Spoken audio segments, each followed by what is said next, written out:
One of the big themes of the conference has been that the renaissance in rail travel, and rail really is having a moment both in the industry, but also within product that's driving some new and innovating things. So stay tuned, continue to pay attention. We've got a whole lineup of exciting new products, exciting new inclusions and activities and things that we've just never done before. So stay tuned. We got more to come, and this train ain't slowing down anytime soon. Hello, everyone, and welcome to a special spotlight episode of Travel Trends. This is your host, Dan Christian, and today we're going to be looking at the company called Railbookers. Now, most of our listeners became familiar with Railbookers when I interviewed Frank Marini on our podcast last season. We did a two-part series on rail. I spoke to Frank and I spoke to Bjorn Bender, the CEO of Rail Europe.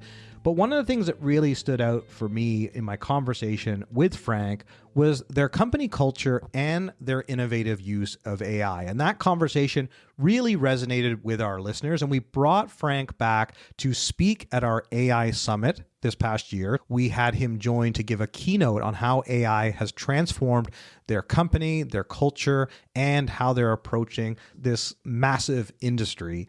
And it was by far and away our most popular session at our event. And so I was so keen to bring Frank back and also his team back Travel Trends so that our global listeners can learn more about this amazing company, the journey they're on.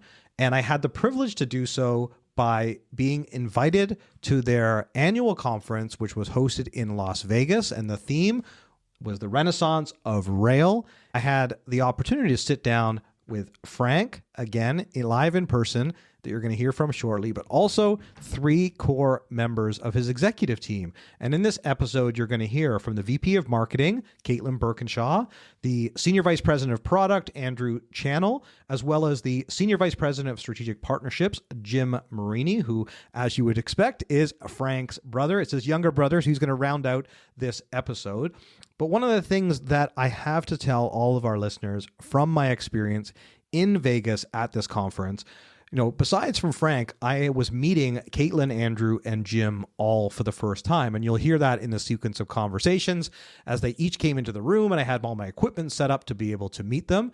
Not only were they all incredibly smart, engaged, and just wonderful to be around, so was the entire company. I was at the awards night later that evening. I had the time of my life. I clapped all evening. I laughed. So I had the privilege to sit next to Frank, but also the executive chairman of Railbookers, John Tavanu, who I got to know over the course of the evening. It was so amazing to see them continually going up on stage and how much they care about the people that work at Railbookers, their partners that were there. It was really a special evening. I got to sit across from a former colleague of mine that I greatly respect, Monica Hunter. It was so wonderful to see you, as well as Chris David, and so many amazing colleagues that I've had the pleasure to either work with or know over the years. But ultimately, it was just a really special night to see so many people rewarded for their efforts and to have so much fun together. So thank you again for bringing me in, for giving me that opportunity to see an incredible glimpse of your company culture up close. I'm so keen now to share with our global listeners and to be able to not only have Frank back on the podcast to give highlights from the conference, Railbookers plans for 2026, but also to bring in the rest of his team so you can get a better understanding of how they're approaching marketing, product, and partnerships. So whether you're interested in working with Railbookers or working for Railbookers, since they are expanding, I definitely encourage to listen to this episode. And to get more information as we're having this conversation, you can feel free to multitask by bringing up railbookers.com. But let's bring Frank back to the podcast first. Frank, it's so great to see you again. Wonderful to sit down with you. Thanks for bringing me in, and tell us a bit about the conference and how things are going. Thanks, Dan. Great to see you again, pal. Really excited to see you, especially at our conference. How cool. No, thanks for bringing us in. Obviously, thrilled to be here. You were at our AI Summit just recently. You had one of the most compelling keynotes of the conference, which was terrific.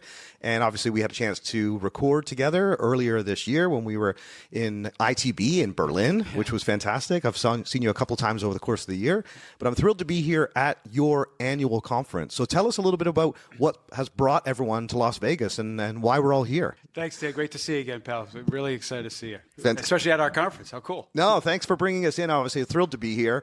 You were at our AI Summit just recently. You had one of the most compelling keynotes of the conference, which was terrific. And obviously, we had a chance to record together earlier this year when we were in ITB in Berlin, which was fantastic. I've seen you a couple times over the course of the year, but I'm thrilled to be here at your annual conference. So tell us a little bit about what has brought everyone to Las Vegas and why we're all here. No, thanks. So we have our annual conference once a year, and we bring in most of our company, about a little over 200 of our 350 staff, because we're a remote company. So in some cases, once a year we get to see each other. Yeah, of course. So we bring everyone in from 7 countries around the U.S., as well as all of our vendors and partners, our rail vendors, hotel, sightseeing, cruise vendors, and actually brought in some of our top travel agents from the U.S., Canada, Australia, New Zealand, and the U.K. So it's an awesome get-together, training, fun trade show, and a lot of laughs, of course. Well, and it's interesting timing because it was almost exactly a year ago that you published your book, Staying on Track, Lessons from a Customer-Focused Travel Disruptor, which I've read, and you've kindly given me an autographed version of it. And we talked about that at our AI Summit as well. And I'm sure a lot of what you shared in there about the culture of the company, obviously being remote, not only that, but obviously your focus around AI, which again, you talked about at our keynote conference. And I want to make sure people can go to our YouTube channel and find Frank's keynote speech. I definitely encourage, after you listen to this, to go and check that out. But today, what we want to do together is, both with Frank and his executive team, is actually showcase to our global audience the amazing culture that Frank and his team have built globally. And even as I walked into the conference today, I have so many amazing colleagues that have moved over to work at Railbookers. I know we're having a gala tonight, but everyone was so buzzing and with excitement that, seeing each other again is obviously so wonderful, bringing everyone together in person. Right. But many of these people, Frank, this is, you've been in this industry for over 25 years. You've held key roles at companies like the Travel Corporation, which is where we know each other from, but companies like Colette as well. Yep. But tell everyone about Railbookers, because I want to make sure our global audience actually knows more about this company and your role there. Yeah, sure. So Railbookers, we're the largest independent rail vacation provider worldwide, and we provide rail, hotels, sightseeing, transfers, everything independent travel at scale. And that's both national rail systems like Via Rail, Amtrak, Trenitalia in Italy, Deutsche Bahn in Germany, as well as luxury rail, the Venice Simplon Express, Rovos Rail, you name it.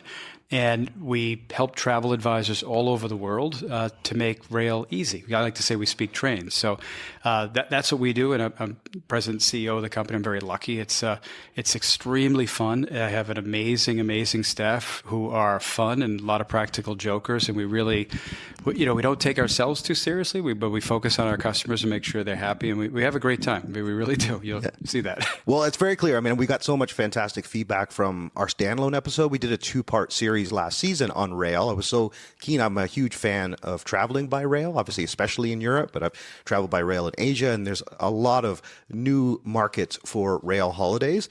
And Frank can obviously talk to us about that with some of the product plans for 2026. And we're going to have one of his executives in to talk about marketing, talking about product in the future. But Railbookers is a real forward-looking company, but it has an incredible history and legacy. So tell us a little bit more about how long Railbookers has been around. Obviously, the U.S. is a core market for you, but you guys are very much a global company now. Yeah.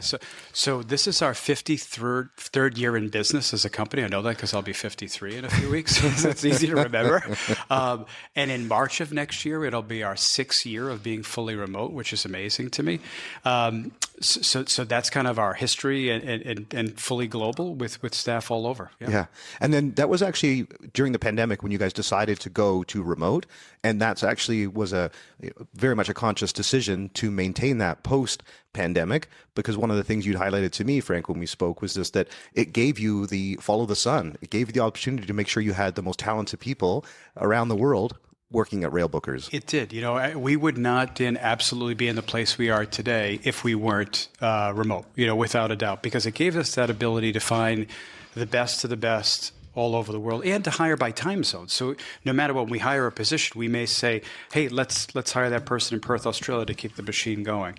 And, as even a testament to that, one of the things I went over in my keynote here is this year alone, we've received 115,000 applications to work for us. Wow. And part of that is next year, only 5% of the global workforce will be 100% remote. So we're getting bombarded. The truth, even myself, it's hard to even respond to everything I can't in LinkedIn. Just the amount of, hey, I applied, I want to work there. But it's been amazing. It's just a lot of fun. Well, and the buzz built. I mean, having nearly 200 people here and seeing some of my colleagues as I walked in who were saying that, yeah, I'm remote. This is our first chance to meet some of our colleagues. They're buzzing with excitement. And they go back and they post on LinkedIn. They tell people what an amazing. And that was actually, so it was Rebecca, I'm going to reveal her identity, who happens to be based in Toronto. Yep. And so the first thing she said to me was like, I love the culture of this company. And my friend Monica moved over and I decided to move over. And I just she was buzzing from excitement from being here at her first summit. So tell us a little bit more about the summit. We're sitting here on day 3 at the end of the conference and about to have our gala dinner after this. Tell us a little bit what's transpired over the last few days. Yes, so the last few days has been amazing. So what we've had is we've had different department head updates from the company. So for myself at a keynote, our head of marketing, our head of product, our head of business development giving updates on trends, the department, what we've seen, what we see this year, what we've seen going forward, and I can share some of that stuff, as well as with all of our different vendor and partners, rail, hotel, sightseeing, in-depth training on our product, their product, and then what we jointly see for the future. And that's been really awesome because this is actually the largest gathering of rail providers for leisure travel globally. So you have everyone who has been here from Rovos Rail, from Golden Eagle, to Alaska Railroad, Trenitalia, Eurostar, Amtrak, you name it. So it's pretty awesome with having that many us as a rail tour operator and all the rail providers in our hotel. It's pretty cool. For sure. And obviously it's, just to timestamp this for all of our listeners, we're at the end of November in 2025. Obviously Frank and the team are preparing to go into another successful year in 2026, but you've also had a remarkable 2025. So tell us a little bit about what you've achieved, some of those sales results, and then how you've positioned the business for the year to come. Sure. So this year we've had an amazing year. We are up 27% over last year. This is the best year in the company's history, and last year was the best year in the company's history. A couple of nuggets on that we've seen is we're up 39% this year versus last year in luxury rail, specifically luxury trains that we've seen this year. And a couple of other interesting things we're very excited about. In 2024, 10% of our travelers that went with us through our trade partners were 6 or more passengers. So think, 3 couples, small groups. This year in 2025, it's 20% we saw, because what we see is these small groups, it's all independent, couples, they want that personalization, customization. They want to be able to design their itinerary, but they may not want to go, let's say, drive or be on a coach or a set date, and they can choose whatever they want to do together. So those have been some of the things we've seen for this year. It's been a remarkable year because it's also a year we changed reservation systems. We changed a lot of things, which that typically is a difficult thing in those years, and that has not affected, in terms of our growth. It's been awesome. Yeah. And one of the things I do want to highlight too for our audience is the development on AI. Now, obviously some people will have heard our episode before and likely seen your keynote, but I just wanted to touch on, because I think, coming off of other conferences, everyone's talking about AI. You're actually really leading in regards to AI because you were early in embracing that technology and identifying it as such a significant opportunity and training yourself first to figure out what does this mean and how can I apply this? So tell our audience a little bit about that, because I think that's an important lesson in leadership, and then also how you've actually rolled that out here at the conference, because I saw the AI on the sign of like that. It was a cool way to call out the visual of how important AI is going to be. Oh yeah. No, like you mentioned, earlier on, I'm like, okay, when it started to come out, even though AI, as we know, has been around a long time, when it started to come out and ChatGPT became in the sphere a couple of years ago, I recognized, I've got to get ahead of this, and reading as much as I could. But then really the game changer was taking that first course at MIT a year and a half ago, 2 years ago, and because I really got an opportunity to be around the best of the best for a week of learning, and that was incredible. And I've been back several times since, as well as have some great cohorts with my classmates over the different classes and the professors who have become really friends, because it's changing so fast to be in touch with the best and the brightest. And from that, that first class, I hired one of my classmates to help us build our own LLM AI system, which we rolled out officially this week. It's been rolled out internally for our team, but it's called Fast Tracks, every answer, every time. And that was a culmination of that almost 2-year building out our own system. Basically, again, interviewing all of our train geeks. We got some train geeks here that know everything about where to sit, where to go, that you just can't find online. It's not online, even on the rail operator's website.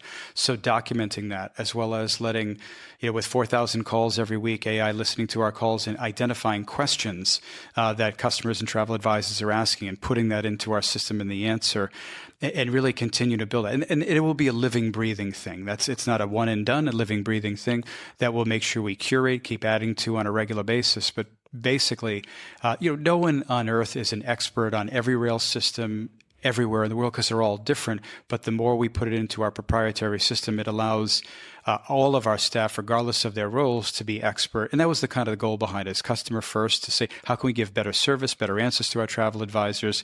And we're excited about that. Oh, that's fantastic. And obviously, technology is incredibly important to the travel industry. You know that from your background. So embracing AI, I'm sure the reception to that at the conference was very positive from the team, seeing that their company is leading in this area and that actually encouraging their team members to be able to utilize that technology, because I know that's something that you've been a real advocate of. Oh, yeah. Part of it is, where we advocate for our staff. We have AI committees. They have access to ChatGPT, our enterprise level. We embrace it. And I'm always very honest with our staff. Early on, and even today, I did a fireside chat with all of them, and answered all the questions, and basically said to them, I asked the question for them, will AI replace roles? And the answer is yes. I said, but it doesn't mean we're wanting to replace the human. That's not the case. I said, of course. I said, imagine if we sold horse and buggies and a car came out. If you said, well, is it going to replace my role as a horse and buggy? Of course it is. But it doesn't mean you may have a different role now. We'll teach you how to build an engine. So and I went over, I said, the people that are going to lose their jobs for AI don't know enough about AI. And we're trying to train you and upskill. And we all have to embrace it, because this is the new internet, and it's amazing what it can do. For sure. And obviously, one of the ways that AI can strengthen businesses is marketing. Key to your success has been the brand of Railbookers. And so technology, marketing, and then product. I'd love for you, if you wouldn't mind walking through the people that our listeners are going to hear from on this episode, because we're going to have Frank and 3 of his key executives who have been here at the conference sharing their updates on marketing and then product. And then we're going to speak to your brother as well, Jim, who I'm so excited to meet for the first time. But tell us a little bit about the journey in marketing specifically, and what has been showcased here at the conference. So for marketing, you'll hear from Kaitlyn Birkinshaw, who's our Vice President of Marketing, who just won 40 under 40, very proud of her, who's been with us over 10 years. So in marketing, we've really embraced AI in many aspects. So as an example, we take the questions that customer asks, as I mentioned, not just put it in Fast Track, but also we use AI to create a conversational podcast between 2 people that answer those questions related to our product, all automated, that goes back and forth, and that can produce that content on a regular basis. Because and that's just one aspect, because we want to produce content that we're answering the question we know we get asked, but also we're the answer to that. So we can do it at scale now with AI and with podcasts. We still do other podcasts, but using that's one. The second thing is we're lucky being independent. We have tons of data. So let me give you an example. If you went to any of our websites, you'd see on any of our products saying, would you like a callback now? Would you like to speak to a rail expert? This year alone, we've had 108,000 customers put their phone number in to ask for a call back right now. And who does that? Who puts their phone number in unless you're serious? But more than that, it's not just your phone number. We leave an open field, like what questions you have, things that are important to you. And it's amazing what people will put in there. And we use AI, because it's easier with 108,000 to crunch that, find the pattern, to then create new content on that. So those are just a couple ways, but there's many, many ways with AI. Yeah. Well, I'm looking forward to getting that conversation soon with Kaitlyn Birkinshaw. Then we have Andy Channell coming up. Yep. Tell us a little bit more about Andy's role and the focus on product here at the conference. Sure. Yeah. So Andy, he's been with us coming up on 13 years. So Andy's our Senior Vice President of Product. So he oversees all of our product development. most of our product development is actually generated. In the past, it was manual by our analysts looking at what FIT patterns that they would see. Now, with the help of AI, it can automatically look into what's FIT and immediately, very quick, instead of hours and hours and hours to analyze all the FIT components, it very quickly can say, here's a pattern on this route, this many days, this is where they're staying in a hotel sightseeing, but it can do it immediately by each market because the Australians are different than the Canadians in the US market, the UK market. Even now, as we opened up in Singapore, we see different bookings from Singapore. So that's been extremely helpful in the product development side. It's also helped out on the product where we've built a number of AI chatbots, AI agents, that can automatically shop our product that we FIT to look at it to say, hey, if a consumer, instead of going through our travel agent partner, try to book it themselves, what pricing and what routing would they find? So it's immediate competitive advantage. So we make sure we create the right product. So those are just two examples. Yeah, well, I'm keen to dive into product with him, and it's actually one of the questions will also ask you as well, as far as where's some of the new destinations for 2026. But let's also highlight your brother, Jim Marini, who's the SVP of Strategic Partnerships at Railbookers. Tell us a bit more about Jim's role and what he's been focused on the conference the last couple of days. Sure. So Jim's really our head of sales, and he's kind of the face of the company. I like to say he's the outgoing one. So Jim's oversees all of our consortium partnerships around the world. So he's very much, whether it's AAA in the US, Virtuoso, Signature, Hello World in Australia, Advantage in the UK, he's working very closely with the sales team, the partnership marketing team, with all of our consortium partners into seeing trends that we see all over, not only through a product, but a marketing standpoint. Fantastic. Okay, no, it's great. I'm looking forward to those conversations. I want to make the most of the time that we have together as well. Sure. And I want to talk about what's ahead for Railbookers in 2026. And so I'm sure you are leaving everyone feeling incredibly inspired and heading back to their offices, or their home offices, I should say, ready for another banner year at Railbookers. Tell us about some of the big themes that you've been focusing on and what you're hoping people are going to walk away from this conference to take home. Yeah, there's a couple things. And one is, from our staffing standpoint, just to share the love, right? Just to see them, it's like seeing family again, and how much we appreciate them, thank them, their voice matters, and you may be remote, but you're never alone, right? So that's a big thing to all of us. A lot of hugging, not just because I'm Italian going on here. So that's the big thing, and you'll see that. The other thing is to recognize that you are part of something very special, not just an innovative company that puts ourselves out there, but we're in a space that we're very lucky. We're in a complex space, but we're a leader in that space because we innovate, we try, we learn, we listen, and it's not a static type product. It's an evolving, exciting product, and we have lots of great product development things we're launching for next year as well that Andy will get into. And I'll give you a snippet on one.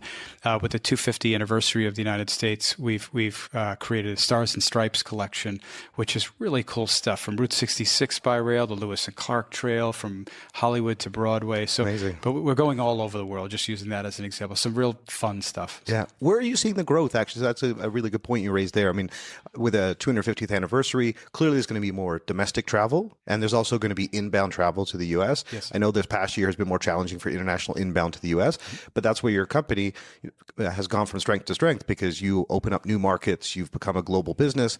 Tell us a little bit where you're expecting to see growth in 2026. Yep. So we did a survey to our customers and our travel advisors where they're looking at for next year, and it's your traditional number one, Switzerland for next year. Number two is Italy, obviously the UK, and that combines variations of Ireland, Scotland, England.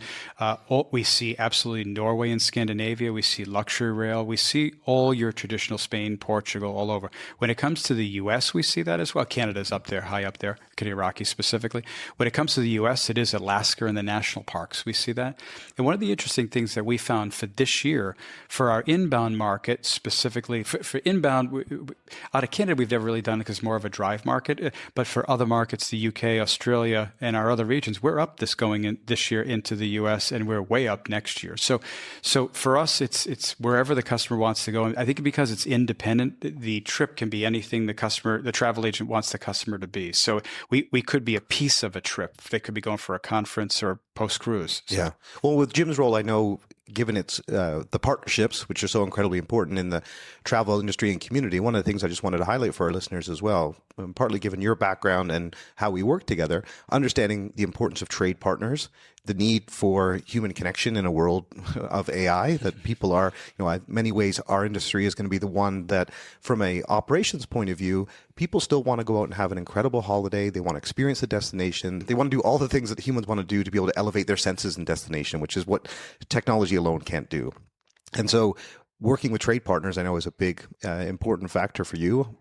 Where do you see that in 2026 in terms of new partnerships? And certainly a number of organizations listening to this saying, wait a second, we don't work with Railbookers, and I didn't realize rail was such a big industry. Oh, yeah.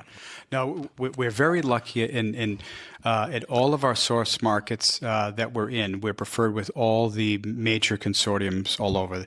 And we're working very hard, and Jim and his team, on the key accounts with all underneath all those consortiums. And it's really just getting those and we work with many of them. We're so thankful for their business. And today, almost 70% of our business is trade versus 30% direct. And that's because of the growth of trade. That's what we see. And really what it is we solve the problem for travel agents by speaking train, making it easy. They don't have to be an expert on every rail system because we are, and we've got their back. So we continue to see that even with our opening up in Singapore a little while ago. We're now preferred with most of all the consortiums in most of the ASEAN countries now because there's nobody like us. And they're like, oh my God, thank God you're here to help us out. And it's exciting. Our biggest thing for the trade is that agent who hasn't booked us yet because their fear of rail, because they don't know how does it work and they shy away from it. But knowing we're not just a booking engine, we like to talk to you, and we're here to help and support you and work shoulder to shoulder because we appreciate their business. Yeah. Well, congratulations on the launch in Singapore. Thank you. I saw your updates while you were traveling. I know you've been very busy. But one of the things that stood out to me on my way to the conference, because I have been traveling over the last 6 weeks, and I've been telling people ever since we got a chance to reconnect and record podcasts together, and you being part of the AI Summit, myself looking forward to coming here, I've been telling people that this is the last conference for me for 2025 and how much I'm looking forward to it. And everyone's like, what's Railbookers? Tell me more about Railbookers. It just reminds me there's so much opportunity for this brand to still grow because the opportunity to raise the brand awareness is significant. And I was speaking to Bjorn Bender from the CEO of Rail Europe just the other day, and he was talking about just how much investment there is in rail in Europe and low cost, high speed routes that are opening up and just so much competition, but so much now selection for customers.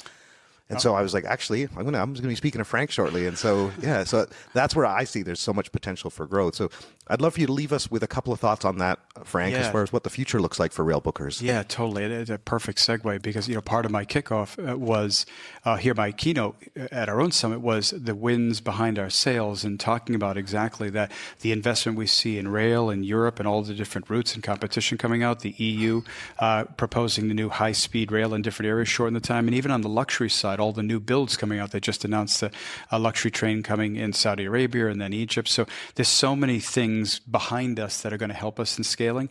And we have so far to go because I think for us, let's say different from the cruise industry, you have so many great cruise lines, you have a great organization in CLIA. Well, there's no CLIA of rail, right? And for us, truthfully, we're really the only ones singing the praise of where you can go by rail, how to package it, what itineraries. And that's really what we do is we bring to life what's possible by rail. There's ticketers, but there's also most people don't know where the train goes. And by coming out with all these different itineraries with all the different trains all over the world, most people are like, travelers, I didn't even know you could do that by train. So that's our mission in putting that out there. And we know once a travel agent works with us the first time and their consumer goes with us, we've got them because they love it. Because they're like, oh my God, this is so much easier. It was fun. It was relaxing. I don't have to worry about driving. I can have a glass of wine. I can bring a book. It's an awesome way to travel. For sure. Good friends of ours just did the Orient Express. Awesome. And they had the most incredible trip and were sharing photos with us after they got back. And I just was so excited to see more and more people loving rail and the way that I know I love rail because ever since carrying a backpack and doing that, around Europe trip, and as someone had said to me, it's the best sleep you'll ever have is a sleeper car because it's like being back in the womb again. And your mother's heartbeat. And it was like, and I had that experience. I was like, exactly. Best sleep you'll ever have in your life on a night train. So anyway, it's such a romantic way to travel, but at the same time, it's also a very modern way to travel. and being able to just go from city to city in Europe and then be able to get off the train and stay at incredible hotels. Because I think this is the beauty of this style of travel, is that you actually get to see the countryside by rail, and then you get to stop in smaller towns or in the heart of big cities and be able to stay in amazing and different accommodation every night. Yeah. And that's it. It's such a variety, and transport is so much easier because it's not multimodal per se. It's city to city center, and it's awesome. And is there one trip that you have planned for 2026? I haven't planned anything for 2026 yet, so I do have to. My wife's on me about that, saying where are we going for next year. So I've got to figure that out. I haven't, not yet. So. Awesome. What would be the one thing you want everyone to leave this conference and also our conversation and this podcast with today? Yeah, I think if you're thinking about rail or considering it, definitely check us out, give us a chance. But and even if you don't know enough about it, where can you go? What you can do? Check out our website just to see what it is. But the thing I would say to leave everyone with is rail isn't a fad. Rail isn't like glamping, right? It's not this fad.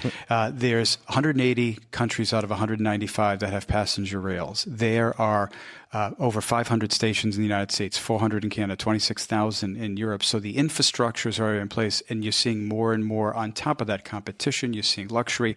So it's here to stay, because it's not just about, let's say, a sustainability. It's about mobility and moving around. And you can see things by rail that you can't see by any other mode of transportation. So that's what I'd leave. And it's really consumer driving that through to our travel advisors as they want personalization and customization. Yeah. So my takeaway from that is plan a rail trip for 2026 for yourself and your family. I know that's high on our list, but also if you're a travel advisor not selling rail, you need to know about Railbookers. You need to learn about this product, because more and more customers are going to be coming in asking for it. So, Frank, you've built an incredible company with an amazing culture. It's a thrill to be here. Thank you for our continued collaboration, and all the best for 2026. Thanks, Dan. It's great seeing you, my friend, and thanks for being here. Real excited to see you, pal.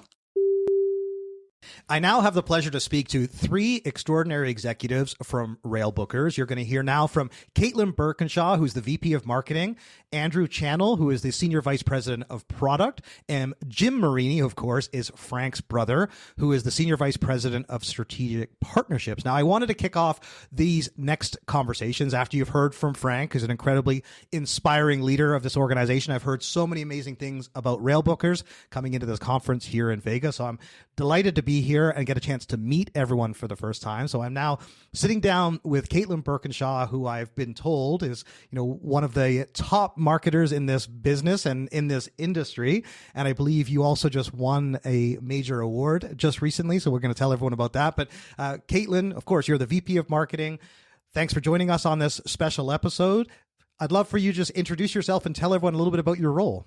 Yeah, absolutely. And thanks for being here. We're obviously so excited to have you with us at the conference. So like you said, my name is Kaitlyn. I've been with the company for almost 11 years now. And basically I oversee, as it sounds, all things marketing. So all of our different source markets, both travel agent and consumer marketing. That's a little bit about me. And one of the things, of course, that we heard from Frank is that the company is remote. And tell everyone a little bit about where you're based. When you're not here in Vegas at this conference, the RenAIssance of Rail, where are you typically based? Yes, so I'm in Southern California, so Orange County area. Not too far from Frank, actually. Of course, yeah. Okay, and I know that's where Frank's based, and of course, we. When I was with the Travel Corporation for many years, and he was as well. That's of course where I was based, so not too far.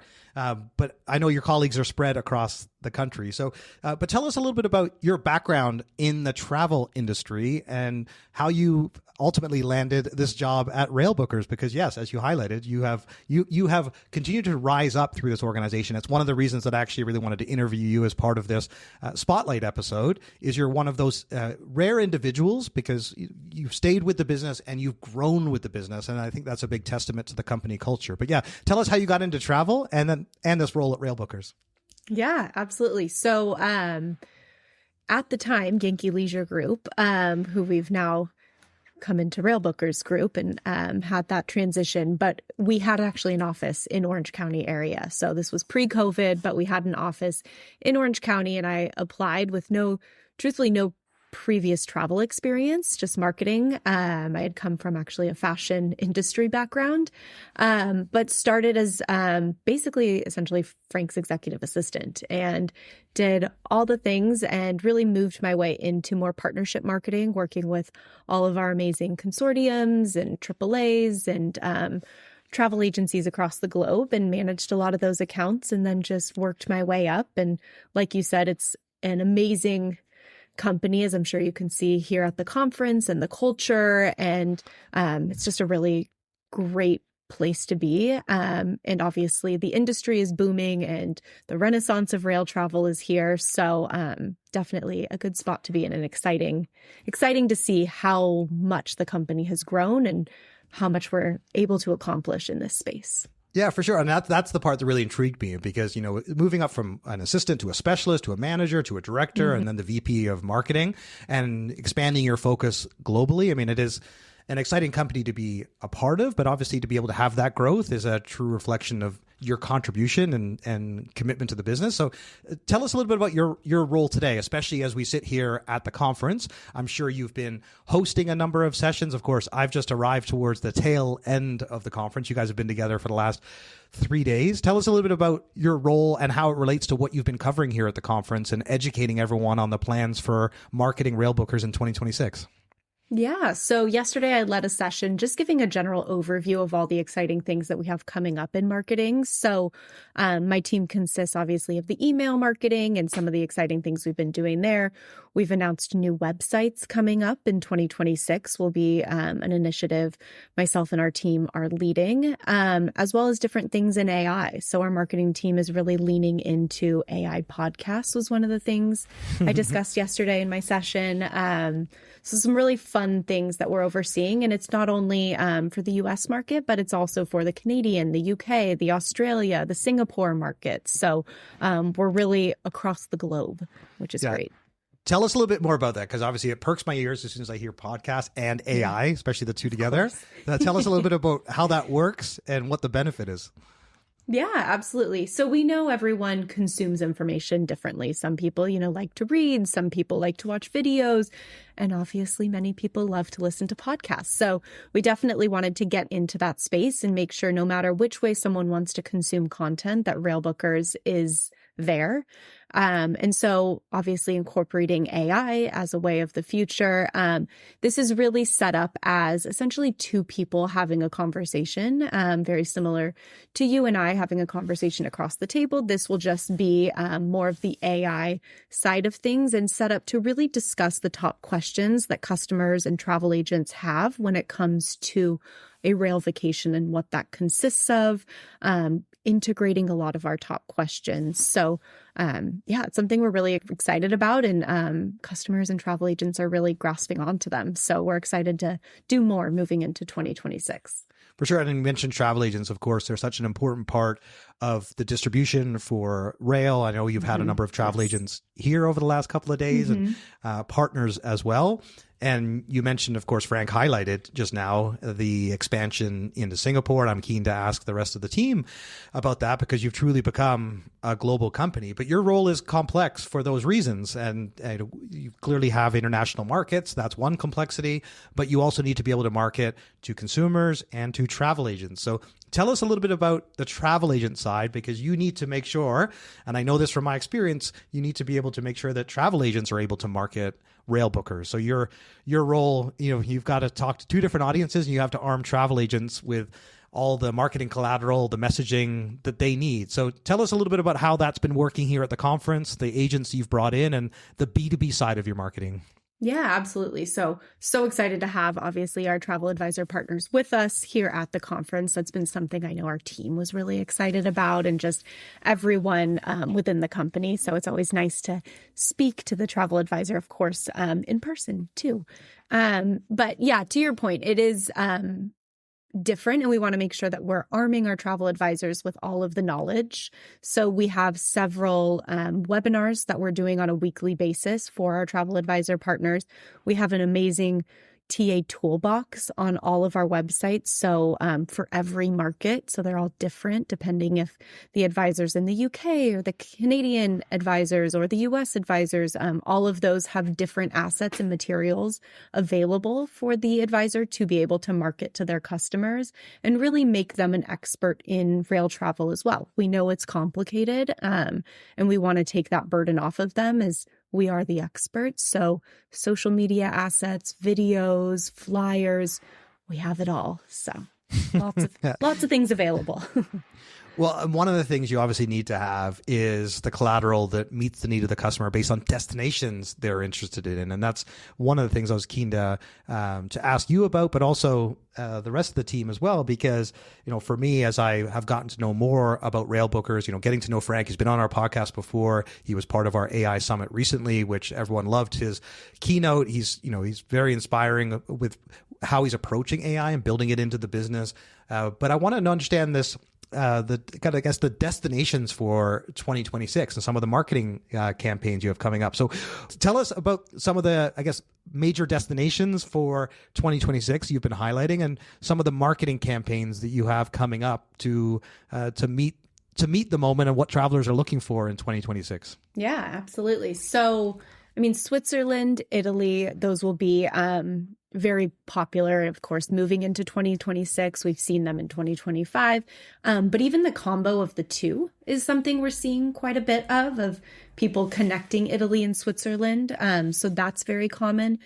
The other big campaign that we'll have moving into 2026 is the Stars and Stripes collection. So I talked about this a little bit in my presentation yesterday again, but the Stars and Stripes is huge for us. And I know Andrew Channell will touch on that as well, our SVP of Product. But we've done a lot with that. It's a new collection really embracing the 250th anniversary of the US. And we have some really fun like Route 66 and Colonial America by rail. And there truly is no better way to see the US than on the ground. You can obviously only see so much by clouds. So yes. For sure.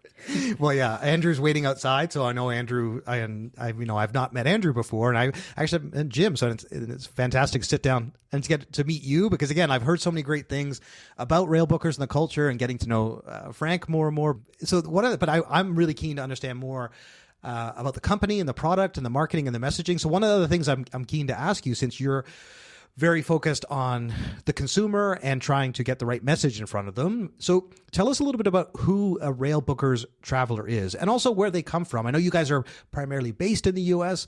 So you guys, and obviously I'm in Canada, you've got a Canadian audience as well, but tell us a little bit more about the types of people that book a Railbookers trip. Yeah, great question. So our customers are diverse, and we always use the analogy of how would you identify a plane traveler, right? So it's very hard. There's obviously many different types. But in general, what we're finding from our customers is they're about 45 plus. And there's different areas they may be. It may be a pre-post cruiser, so someone who's not necessarily wanting to fly. We also find people who maybe are doing some of those bucket list experiences. So it may be, one of the more complex Switzerland itineraries, or they're really checking things off the bucket list, as well as people who are doing, maybe off the beaten path is another thing we're seeing a little bit more of. So we have all types of travelers. And again, you may not define it necessarily in your head as a rail vacation, but what is Venice, Florence, and Rome? It is a rail vacation when you actually connect it by train. So it's just switching the perception a little bit. For sure. When you said that, it made me think of my son because he's training to become a pilot. And he's been an avid plane spotter for years. And when I think of plane spotting, I think of train spotting. And obviously there's people that love trains. And so my son always, his favorite part of travel is the airport and the airline, which is what very few people would say is the highlight. Right, but I would say with what you guys do, the train really is a big part of the experience. I didn't realize what an important destination Switzerland is for. I know how beautiful Switzerland is. And of course, there's train cars that can take you up to see glaciers, but I didn't realize, it is number one destination for you. What are some of the other standouts in Europe or globally that you expect more travelers to learn about this year and get excited to travel on? Yeah. So, we're doing some Canada and Alaska itineraries, which should be really exciting. The Switzerland-Italy combos, we're expanding those more as we're seeing those take off a little bit more. And then Norway is starting to peak up a little bit as well. So beyond, of course, the Stars and Stripes in the US, I would say those are some of the destinations we're seeing. Nice. And now, where have you been, and where are you going next? What's on your list for 2026? Yeah, so I have two very young children, so my travels are a little slower this year. But we definitely would love to take the family to Switzerland. That's on our bucket list, definitely. But I've been lucky enough to travel quite a bit with Railbookers and Amtrak Vacations. So I've done everything from Glacier National Park to the Canadian Rockies, and I was lucky enough to do the Venice Simplon Orient Express as well, which is part of our luxury train offerings and was as amazing as it sounds. Way. That's extraordinary. I have a good friend that did the Orient Express last year, him and his wife, and just had the most incredible time. So I've seen pictures. I was checking out the website afterwards, and that is an extraordinary trip. And I'm obviously, that's one trend into itself is luxury travel.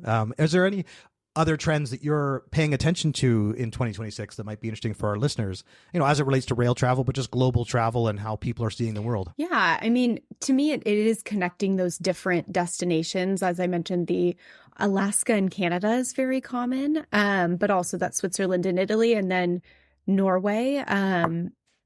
Trying to think if there's anything else. Luxury, as you touched on, and I briefly mentioned the Orient Express. We also find that obviously when people are traveling to Europe, they're not just doing the luxury train. They want to do a pre-post. They maybe want to go see other things. It's similar to if you're doing a river cruise. You maybe are, you're not just doing the cruise, you're already over there. So you might as well take advantage of that. So we are seeing a lot of customers do that pre-post and want to explore more of what's out there. And that's something that we help a lot of travel advisors with and a lot of customers. My mom is an avid train traveler. She watches lots of programs. Mentioned that. And I think that's, for me, she's going to be keen to do a trip. I'm likely going to do a trip with her at some time in 2026. So I'm excited. And I think that renaissance of rail is very real. I see it with my family, and I see it in the industry. I know, just speaking to Frank, that, the business is up, 30% year over year, and you guys are growing and you're hiring. So it's an exciting time to be with the business. You also, I did mention at the beginning that you won an award because Frank gave me a heads up on that. Tell everyone about your recent recognition. I did. I won Travel Pulse 40 under 40. So yeah, very excited. Thank you. Yeah, it was nice. Yeah, well deserved. Thank you. That's fantastic. Thank you. Well, I want to make sure that all of our listeners, especially if it's travel agents, you mentioned about some of the resources that they have access to, but I'd love for you to share the best ways to get in touch with your marketing team. Obviously, some people might want to reach out to yourself, but the main focus, of course, is people connecting with Railbookers. So from your perspective, Kaitlyn, what would be the best ways for people to do that? Yeah, absolutely. So visiting our website, so railbookers.com, railbookers.ca, all of the different domains. And then also we have the travel agent portal, which has a contact form. You can definitely get in touch with us there, requesting any sorts of resources, as well as making sure that, your business development representative for all of our travel advisors, they're a fantastic team. And I'm sure Jim will touch on that. So, yeah, we have lots of different resources and amazing people who are here to help all of the travel advisors. Yeah, definitely leave that to Jim. I know Jim has a big personality because I see him on LinkedIn all the time. So looking forward to meeting him shortly. And I know you guys have your award night tonight, which I'm looking forward to being a part of, to see a bit more of the Railbookers culture in action. So it's terrific to meet you. I'm really glad you made the time for this, and obviously wonderful to come in and meet the Railbookers team. And so thank you, Kaitlyn. Great to meet you. And I wish you and the team every success in the year ahead. Oh, thank you so much. We're so glad to have you and have you able to meet all of our employees and staff and travel advisors. So great to be here and really appreciate it. Thank you. I now have the chance to speak to Andrew Channell, who is the Senior Vice President of Product and Operations at Railbookers Group. Frank's already given us a few highlights of some of the exciting product developments. We just heard from Kaitlyn as well about some of the marketing developments, but I really wanted to talk product with you, Andrew. So first of all, welcome to the Travel Trends Podcast. Great to have you on. Thank you. Very, very glad to be here, of course. For sure. And this is a fantastic opportunity to meet the Railbookers executive team and feel some of the buzz from the conference. And I know we're going into our gala dinner after this, so we both need to get turned into our tuxedos. But tell us a little bit more about your role, Andrew, at Railbookers and what you're focused on. Sure, absolutely. Thank you, and happy to do that. So my team and I, really our focus is on developing our product, enhancing our existing product line, creating new itineraries based on consumer demand. And being at Railbookers, a very customer-focused organization, a lot of it has to do with really focusing on what customers are telling us, new trends, patterns within our bookings, and exciting new things we're able to bring to the clientele. Fantastic. Now, it's been 3 days of this conference, and today is obviously the wrap-up. Take us through what you guys have focused on for products. You've got your global team is here. You've had a number of partners and suppliers here as well. Tell us about what you've covered in the world of product at the conference in 2025. Yeah, great question. So a number of things. Really what everyone's most excited to hear about is not just what's going on in terms of what we've done this past year, and it's really all about what the future holds. So what we've been able to do is share a number of exciting trends, really connect with both vendors and our staff, but also connect those two together. So things, for example, like the trade show, or the chance for our teams to interact with who we work with, great sightseeing companies, rail companies, that's been really exciting. But probably the highlight is a chance to feature what 2026 looks like in terms of new itineraries, new products, new styles of travel that we haven't offered before. Yeah, and one thing I want to highlight too, since it is a remote culture company, you're based in Massachusetts, is that right? Native of Massachusetts. My accent probably gave me away, but actually based in Nashville, Tennessee nowadays. Is that? As a direct result of being a remote company. Fantastic. That's great to know, because you've been with Railbookers over 12 years, and it was really interesting speaking to Kaitlyn, just understanding her 11 years of the business. So clearly you guys have worked together over that time. She has risen in her role in marketing, and you obviously in the same with product, now as the SVP of Product and Operations. Tell us a little bit more about these new itineraries for 2026. I will. And, ask about a product guy about product, and you will definitely get an answer. We love to talk about what we do. So I'll give you a snippet of some of the most exciting ones. So where to begin? So heading into 2026, one of the recurring themes that we keep seeing with our customers is the desire for more authentic, inclusive itineraries, things that offer a unique glimpse into the destinations people are traveling, whether it's by train or locally, but also a chance to travel in different ways. So I'll give you a couple things that really stand out to us. So one, as we head into the new year, the 250th birthday of the U.S. is coming out, right? The 250th celebration of our country, and with it, our Stars and Stripes collection. And we had a chance to feature for our team some of the really interesting combinations we've never really featured before on and off the rail.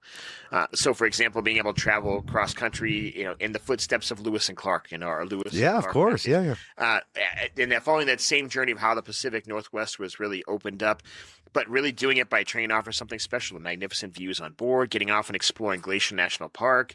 That whole line of products is really exciting. Historically themed tours down the Eastern Seaboard by train. Really, really exciting products in ways that we've never offered them before.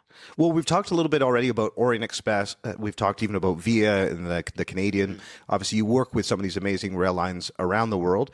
Tell us a little bit more about who you brought into the conference this year in terms of partnerships to be able to showcase these amazing product experiences to all of your internal teams and sales partners. You bet. And we're very blessed with excellent partners. So just a few that really, really stand out. So our friends from Trenitalia were with us this week. We had a chance to debut just last night an exciting new series of brochures and product lines coming out with Trenitalia, featuring some classics of ours, but also a line of products that features some destinations we don't feature as frequently, places like Siena and Lucca and Bologna and Verona. Really, really exciting stuff. So Trenitalia being with us was an excellent experience. Our partners at Alaska Railroad, we do quite a bit of business, both in connection and not in connection with cruises, doing Alaska explorations by train. They were here with us this week. Some of our best hotel partners going through some of our most amazing properties, some of these wow accommodations our guests get to experience. So I could go on and on, but whether it's on the rail side, the hotel side, we've had so many great ones with us this week to kind of highlight some of what we've been able to do. Well, one of the beauties of your role is being able to do product development. Yes. To find these partners and these new opportunities. So I'm sure you get to travel quite extensively, but what I wanted to ask you along those lines is that what have been some of the standouts for you over the years in terms of the destinations and the itineraries that you just love? So what are some of the things, because it's always exciting to talk about new, but there's certain places or certain destinations and rail lines that are just perfect the way they are and that have been that way for 30 or 40 years, and you just need to have that experience. What have been some of the standout highlights for you in your career? You got it. And I will say, someone once said that when I came to product, wow, you get the best job in the company. And I said, well, yeah, somebody has to do this and test out all these trains and hotels and things. So, and you're 100% right. For all the exciting new things we do, there are certain destinations, train journeys that will never go away because they're so breathtaking. At the top of the list, Switzerland's got to be up there. And when I say Switzerland, there are so many Switzerlands in reality, whether it's doing the most popular, most well-known routes like the Glacier Express train, the Bernina Express, Zermatt and San Moritz, and that popular combinations.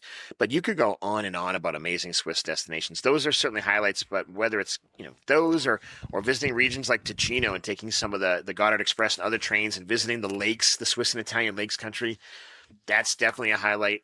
Norway.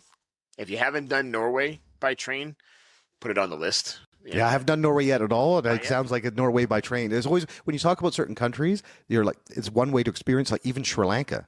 Like Sri Lanka by train is one of the most extraordinary ways to see that country, just given the history and how some of the developments with tea plantations. And so it cuts through the most beautiful parts of the country. It's the best way to see it. But yes, I'll come back to that next. I want to know what some of these other places that are gems that our audience should hear about. But please, Norway? Yeah, so Switzerland, Norway definitely stand out. I mean, the convenience of certainly traveling through the Alps and taking in that scenery. It's funny, I was talking to one of our team members who just got back from a trip with us, learning about our product in Switzerland.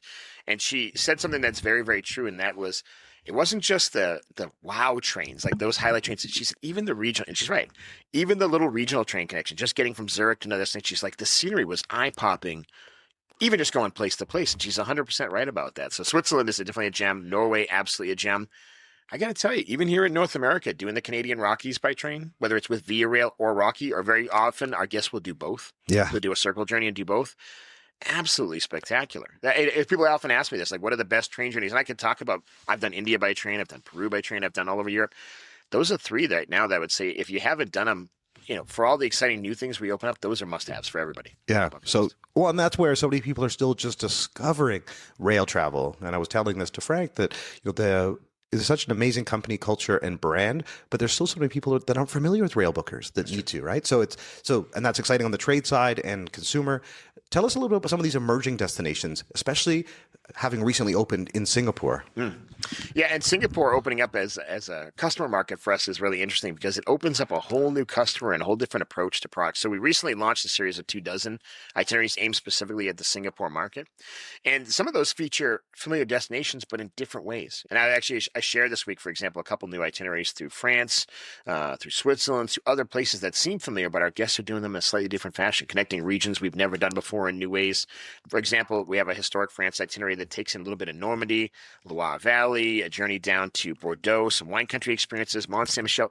Again, not unfamiliar, but combined in ways that are just different from what I say our American or Australian or British traveler might experience. Yeah. And what about yourself in terms of 2026?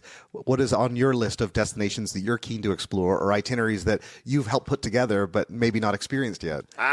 So one that stands out for me, I'll be doing my first exploration of Alaska this year. So it's immensely popular. So many of our team has been. It'll be my first exploration and long overdue. Fantastic. The other thing I wanted to ask you while I have you here is, and I want anyone that's listening to this on audio to make sure they go and check out the YouTube clip of this, to be able to see these incredibly cool badges that I was kindly handed when I arrived at the Global Summit here for Railbookers in Las Vegas. And I got a lovely special guest pass. And as I noticed that I have one pin.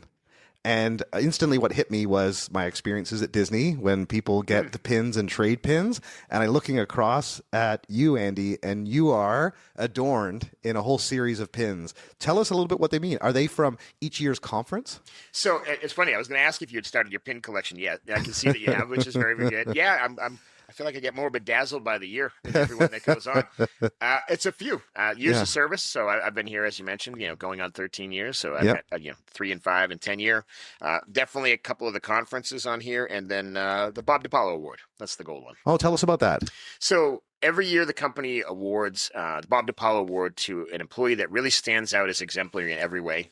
And I think they're often described as when you mention this person's name, Frank will say this and it's true, when you mention this person's name to anybody in the company, like the smile that lights people up, like, oh, they're wonderful. And not just wonderful personally, but professionally, and they do just an excellent job. So I was very lucky a number of years ago to win the Bob DiPaolo Award myself.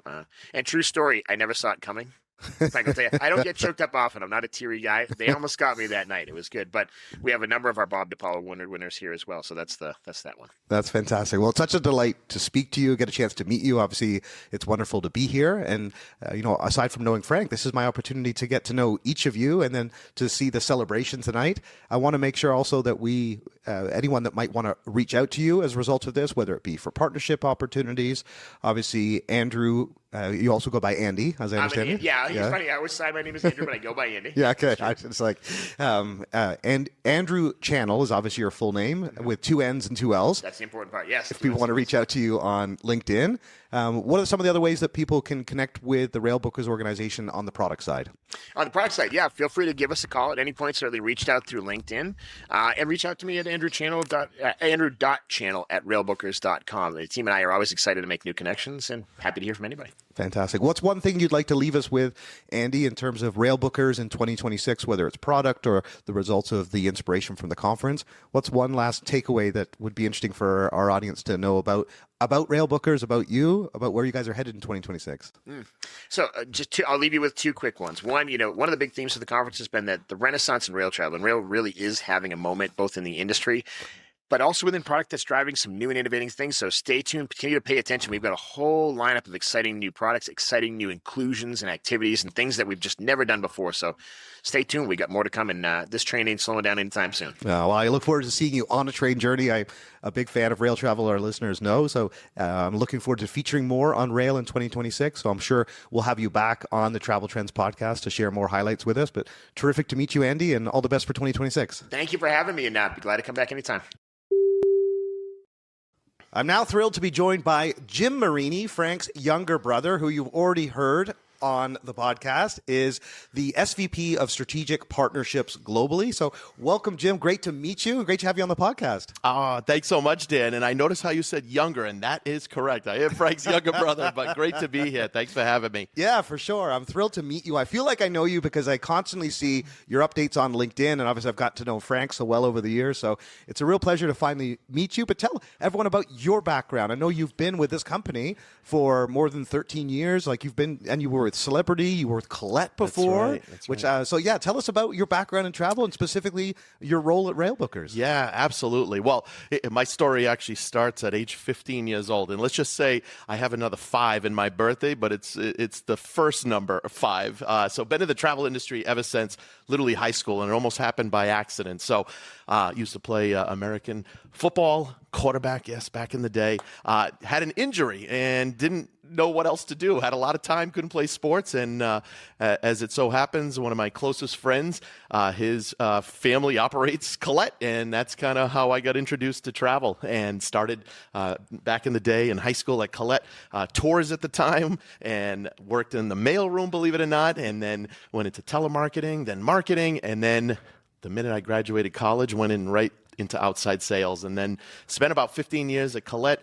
From there, moved on to Celebrity, just a pure marketing, great company, certainly super supportive to the trade. Spent about 4 years there and handled the New England region, and then came on board and was able to partner with my brother Frank, and we actually started working together. Yeah, literally almost 13 years ago, and it's been fantastic. And now I handle all of our partnerships, not only in the United States, but I help support and oversee them throughout Canada, England, Australia, and New Zealand as well. Yeah, I just love that it's become a family business. And from everything I've heard about Railbookers, and I'm sure everyone listening to this that knows the company culture and from what I've already been able to quickly glean from being here at the summit, is that it very much feels like a family company, that people feel strongly connected. And so it's really cool that you guys obviously set the tone for that in many ways. Yeah, absolutely. I know even when Frank first started years ago, he's like, it's something I want great people, great atmosphere, super supportive, and that's exactly how it is to this day. And I often hear it every time we have our summits, even all the time, just talking to so many of our fellow teammates and folks within the company, how much they enjoy it. So it's been great. It's awesome. No complaints. Well, clearly people are buzzing here after the third day of the conference. Tell us a little bit what's happened on the sales side over the last 3 days. Well, the sales side, we actually had a great presentation on stage and was able to give everyone some exciting updates on just how much the trade is really such a integral part of our company. And I have the pleasure of helping work closely with all of our business development team, who basically is the team folks supporting all those travel advisors out there and sharing some of the success, how even to this day, recently, this past year, travel advisors is the fifth fastest growing industry in the United States. So, between that happening and then our model as a company just focusing on rail independent, FIT, flexible independent style travel, we really help solve a lot of those pain points for those travel advisors. I see you guys at all the major travel industry conferences. Yes. Frank and I were at ITV together, WTM just recently, and obviously you guys are at all the different consortia partner conferences as well.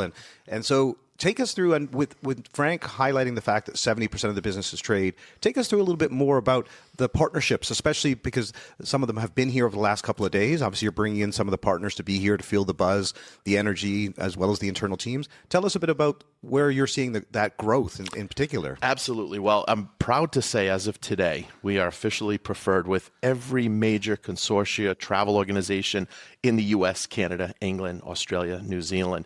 And in fact, at the summit here, we actually we called it our Lucky 7 session, because we actually had travel advisors from each of those countries, including right here in the United States, that were basically sharing some of their great success stories as to having worked with Railbookers and how they can, book up to 2 years in advance. That's a huge benefit. Many of them love working with our account executives, and that's a big highlight as well. In fact, we always pride ourselves because any of the advisors out there, they literally can work with the same one account executive, basically the same reservationist, time and time again. They don't have to call 10 times and speak to 10 different people, which is great. No, that's fantastic. And I think that's where, for all of our audience out there, there's likely going to be some travel agents that are not familiar with Railbookers. So tell us a little bit about how people can actually partner with you. For the ones out there that are either the stragglers or they're late to the game. They're like, wait a second, I should be selling rail. Of course. There's something happening here. Absolutely. Well, our claim to fame really, and we're, part of our presentation that we did yesterday, actually with my fellow teammate who's also from Toronto, like yourself, Dan, Chris David. He's a VP of Global Sales, just a salt of the earth type of person. I'm so honored to be able to work hand in hand with him. But the theme of our presentation yesterday was preparation and opportunity. So, between opportunity, preparation equals a little bit of luck and hard work.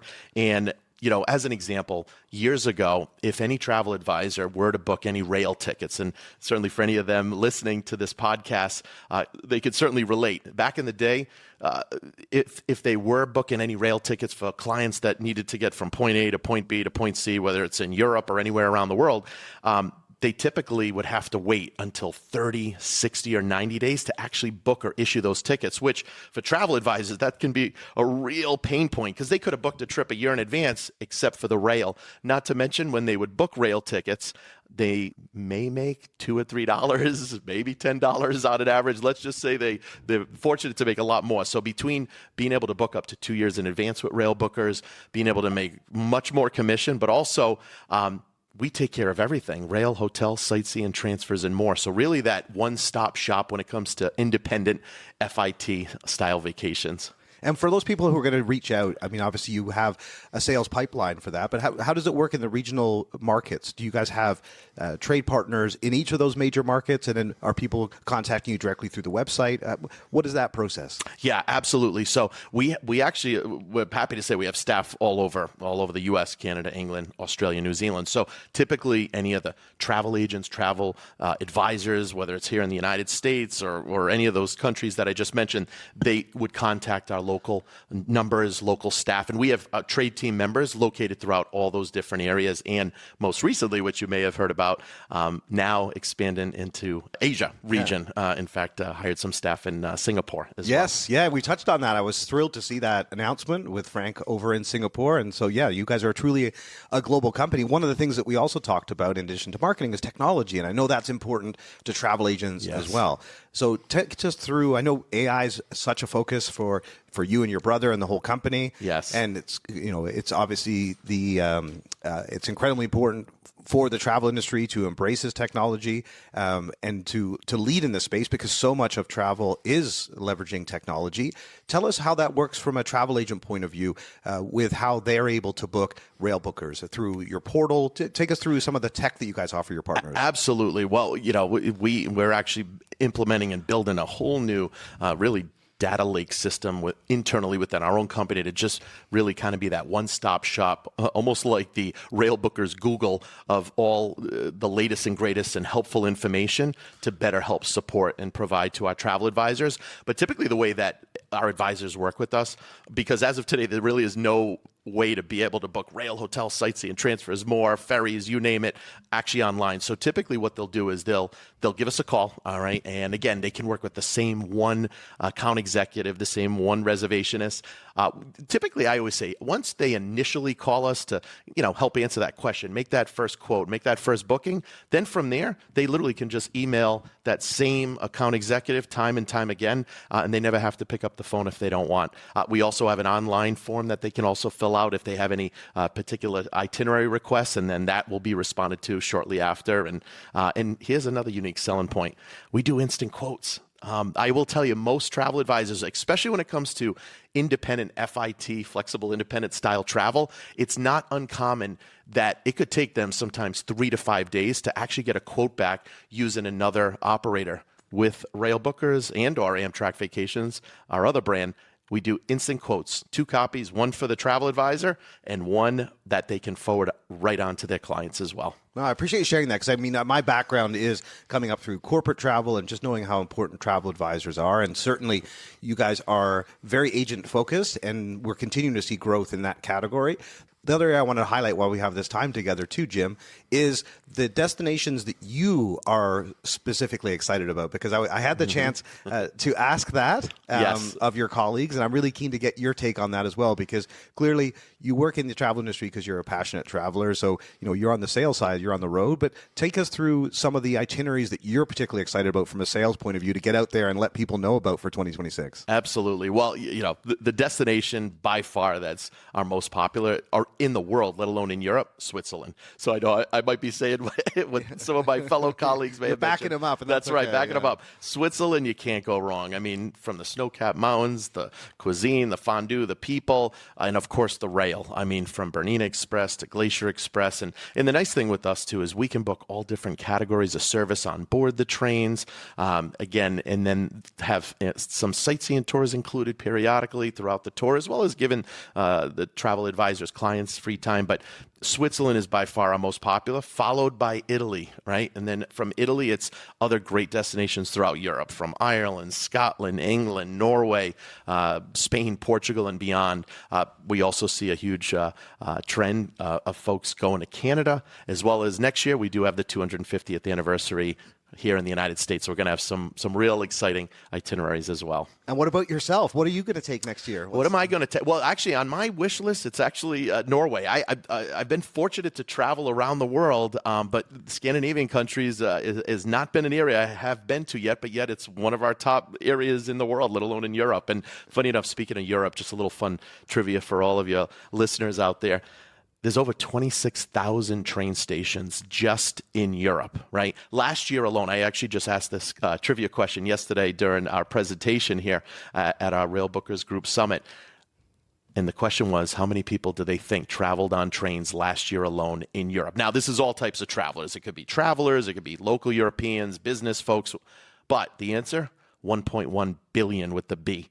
It just shows you it's a way of life. And we always say wherever the trains go, we can take the travel agents' clients there. Well, it's really interesting because last season we did a two-part series on river cruising and then we did rail. And when we were highlighting that river cruising, which is an industry that gets a lot of buzz and attention and has done for the last decade, it's a $2 billion business roughly. And, right. And so when you look at the rail, it's over 100 billion, 150, depending on how you size it. But the size of the rail industry is massive compared to river cruising. And that number, because when Frank mentioned in our conversation just a moment ago that our listeners heard, and he said the U.S. 500 stations, and then the Europe, it was like 12,000 stations. The numbers are just like it's incredible to think of the infrastructure that's there in comparison. So clearly, Europe is such a top destination for people to travel. But there's more rail being built. There's more high-speed rail. Right. And as you said, the theme of this conference is the renaissance of rail.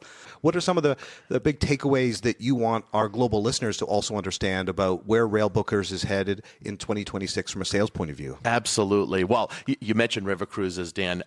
For us, 33% of our business is pre and post cruise extensions. It is huge for us. And yes, as Frank always says, there's only so many rivers in the world, but there's train tracks everywhere and more are getting built. So just the opportunity with rail, and you think about river cruises 15 to 20 years ago, they really weren't even something that was in the forefront of travel agents' minds. And now, again, such a huge industry, a huge part of the travel industry. And we just have such a huge amount of pre and post cruise extensions, because many of the river cruise companies, and there's fantastic companies out there, if they offer any type of pre or post extension, typically it's 1, 2, maybe 3 nights if in some cases, but typically it's only in the same port city. Where we could take clients as an example, if a travel agent or a travel advisor has people going on a Rhine River cruise, for instance, Dan, right? And it starts or ends in Basel, Switzerland. Well, we could take them from Basel, Switzerland to Zurich, Zurich to Zermatt, Zermatt over to St. Moritz down to Milan, Italy, and then they could fly home. And remember, when it comes to Railbookers, we pretty much book anything and everything for the travel advisor. Really, we are the travel advisor for the travel advisor. Pretty much with the exception of flights, we can book everything else for the advisor for their clients. Yeah, and that's where, I think that, train goes so well with travel advisors, and that's where I think there's so much growth opportunity, and especially when more customers are coming into the consideration set. Obviously, you've got more retirees, you've got demographic factors moving in the right direction for the rail industry. So yeah, I'm certainly bullish on this category and want to focus more on rail on our Travel Trends podcast in 2026. I want to make sure, though, that any of our listeners can find out more information to work with you guys on the sales front, to partner or collaborate with you. And given that you are so prolific on LinkedIn, I think that's probably one of the best ways to be able to do that. Yes. That's why I feel like I know you, because I always see your great updates. But yeah, yes. Tell us, please, Jim, what the best ways are for our listeners to be able to reach out to you or to connect with the sales team. Absolutely. Just contact, give us a call. It's probably the best way initially. I always say, reach out to, if you're based in the UK or you're based in Canada, US, Australia, New Zealand, we have local staff, local phone numbers. Give us a call. And then from there, again, you'll connect with hopefully that favorite account executive. And then from there, you can call, you can email. We always say, we'd like to talk to you. And I'll leave you one other point too. Luxury rail vacations. Very, very popular, becoming more and more popular as we go on. And funny enough, my wife and I were just on a luxury rail vacation. And so many of the folks that were on the trip, when I had a chance to talk to them, many of them had traveled on river cruises, they had traveled on luxury cruise lines, and they had traveled on Rocky Mountaineer, another fantastic train operator, but they were looking for something different. So folks, those are your same clients going on many of our luxury rail vacations as well. So again, from luxury to high speed to local to iconic, we can book any and all types of trains, the different seatings and sleeping accommodations, and pretty much, again, almost everything else except for flights. So hope that helps. That's fantastic. No, that helps a lot, Jim. It's a pleasure to meet you finally in person. Wonderful to be here at the conference. I obviously am excited for the gala this evening. I know we both need to now get into our costumes. I realize I do have one last question for you. Of course. Because I'm sitting across from the gentleman who is very nicely adorned in his badges. Yes. And I brought this question up to Andy, and I've been staring at you this entire time, Okay. thinking about what badges you have compared to what he had, because there's a number that stand out to me. You've got the ASTA one that I can see. Yes. Tell us, for our listeners now, we're going to make sure they're on our YouTube channel to see a clip and highlight of our conversation. Tell us about a couple of the special ones that you have from over the years at Railbookers conferences. Oh, absolutely. Well, something I'm really proud of is just recently I went on a luxury train, so I got a pin from one of the luxury train lines, one of many train lines that we're proud to say we partner with. And then I also have my 3-year, my 5-year, and my 10-year badge as well. And I know there is a 15-year, which I'll be hitting soon, and then 20 years. So yeah, I know I'm creating lots of bling on my on my lanyard. So very excited. Well, I'm thrilled to finally have my lanyard and have my first one here for the Global Summit, Las Vegas 2025. Do you know where we're going to be next year? You know something? I do. Has that been announced yet? You know something? More to come. More to come. I think that's probably the safe answer, just in case. But more to come, so stay tuned.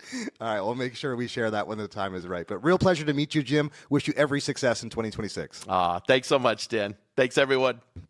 Thanks so much for joining us on this special spotlight edition of Travel Trends and our focus on the team at Railbookers. I hope you enjoyed the conversation with the CEO, Frank Marini, and the opportunity to meet some of the team, Kaitlyn Birkinshaw, the VP of Marketing, Andrew Channell, the Senior Vice President of Product, and then our last guest you just heard there, Jim Marini, the Senior Vice President of Strategic Partnerships. I certainly thoroughly enjoyed being at their conference, and it was incredible, as you heard me mention in the beginning, to be there for their celebration right after these recordings, as I got to know each of them and then see everyone on stage and this amazing company culture that both Frank and John Tavano have built. And the people that have come together to work at Railbookers are just truly extraordinary. So it was very wonderful to see so many old friends and industry colleagues and to see them in such a great place, so happy. And also to learn about the success of Railbookers and their growth, as you just heard, in 2025 and their plans for 2026. I learned a lot about new destinations and the partnerships, and I'm very excited to plan to join the Railbookers team at their conference in Vancouver in November of 2026. So thank you so much to all of our listeners for joining us, and thanks again to the Railbookers team for all your support and collaborations this year.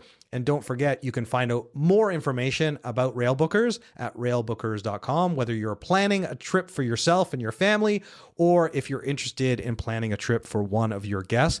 Definitely reach out to one of your partners, and hopefully you'll find a way to experience a destination around the world with Railbookers in the near future. Thanks again for joining us for this special Spotlight episode. Until next time, safe travels.